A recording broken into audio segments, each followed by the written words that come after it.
This is NBC6 South Florida Today.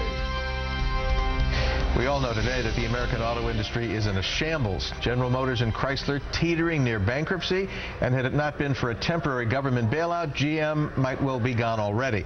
Now, that possibility was unthinkable 3.5 years ago, except to our guest today. Bob Horvath was a GM dealer in Miami for 3 decades. He wrote a book in 2005 that predicted General Motors would go bankrupt. That book is called Project 2000. Bob, welcome again.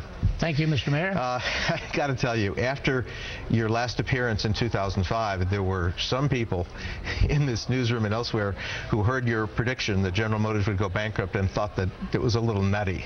I can't blame them for that, because who in our lifetime would ever figure that GM would be on the brink of destruction, going out of business altogether? That would be the last thing I would have ever thought growing up. You made several points nearly 4 years ago.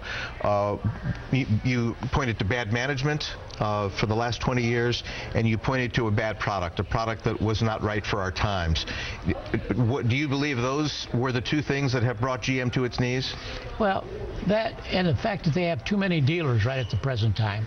Too many products that aren't quality products. I think they have to go back to the years from '88 back, where they were #1 in the world, giving the American people a quality product that they deserve and want.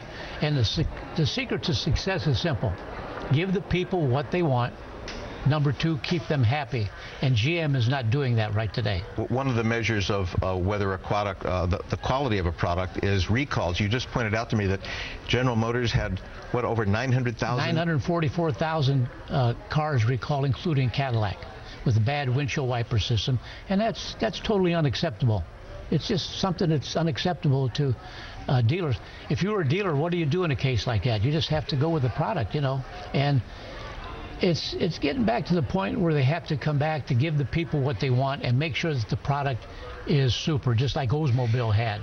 Bob, is there time enough to do it? I mean, GM's now operating on bailout money. How long can that last?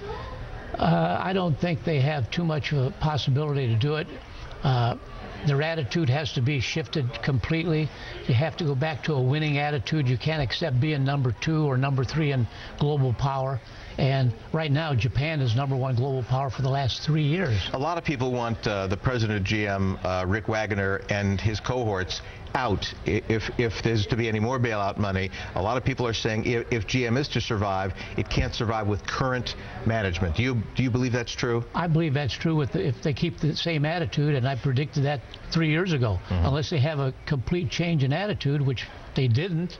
And I don't see where they were going to have a change in attitude right today. So I just think you got to get rid of the losers and come in with a new regime. Do you think it was greed at the top of the list? No question.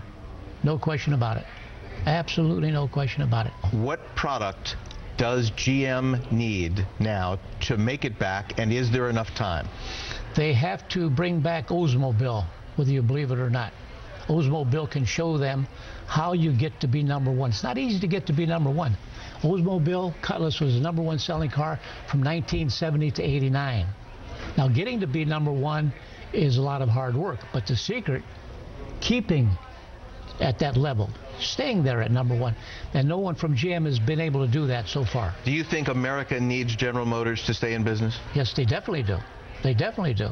But they have to come up with a completely new attitude, and that is a winning attitude, like Oldsmobile did going back into the 70s.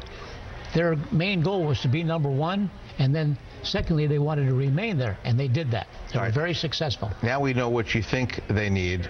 Now your prediction, will they do what you think they need to do? Or That's up to them. That's up to them. It depends whether they want to be #1. Did you ever think you'd see the day that Toyota would outsell General Motors? No way.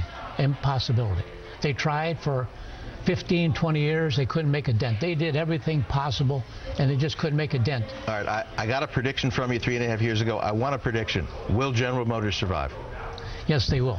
But they have to go and change their attitude, get rid of the losers. Do you think it took this to make it possible for them to survive? I didn't think this day would ever happen. They're hitting bottom, really. I didn't think this would ever happen. I told you 3 years ago I thought General Motors should be bailed out by the government. They were in trouble then, and they just let it go too far. And right now, you know, you're at the bottom of the ocean. Where are you going to go? Bob Horvath, Former General As Motors always. dealer. Thank you for joining us. Thank the book, you. Project 2000, available at Amazon.com.